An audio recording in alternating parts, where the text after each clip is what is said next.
John and I have always had a different type of relationship.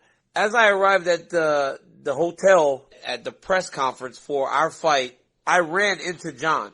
You know, he walks up, he's got sunglasses on inside, reaches over and introduces himself. Listen, I don't want to be a guy that judges, but only two types of people wear sunglasses inside. Either you're blind or you're just an asshole. Finally, it was time for... 大家好，老师从业中医男科30余年，帮助了数千名海内外华人朋友通过中药调理重回男性雄风。如果你也存在房事时间短、勃起无力、硬度差、中途疲软、肾虚、前列腺炎等问题，现在就加中医老师微信574-993-200，纯中药，一人一方，治根治本，帮助你持续坚挺20至40分钟，补肾壮阳，延时助勃，彻底告别快男软男。记住微信574-993-200。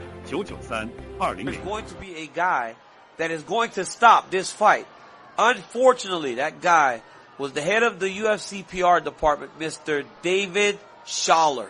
If you could imagine a 10-year-old kid trying to stop John Jones and I from fighting, that's what Dave Schaller looked like. John completely ran over Schaller. The look of terror on his face has been made into countless memes over the course of time.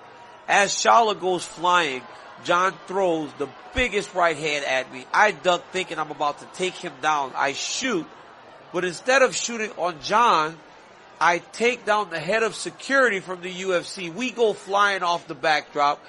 As I'm falling, I look behind me, and there is John Jones still standing. I'm like, well, I just made a mistake. John jumps off of the stage on top of me. We are both now laying on top of Joe. Joe's the name of the security guy from the UFC.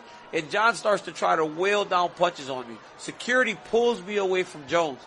All I want is to get back to John Jones. Well, that ain't happening because all the security guards are around me.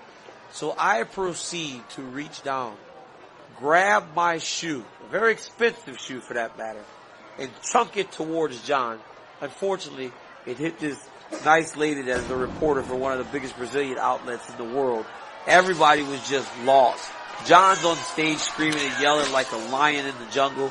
I'm literally shaking, screaming at him to fight more. When John and I fought in January of 2015, we both knew that was not the end of our story. We are forever tied together. It's a beautiful love story that will never end. It is a tale of two individuals who always want to be touching, but touching in the most brutal, violent way.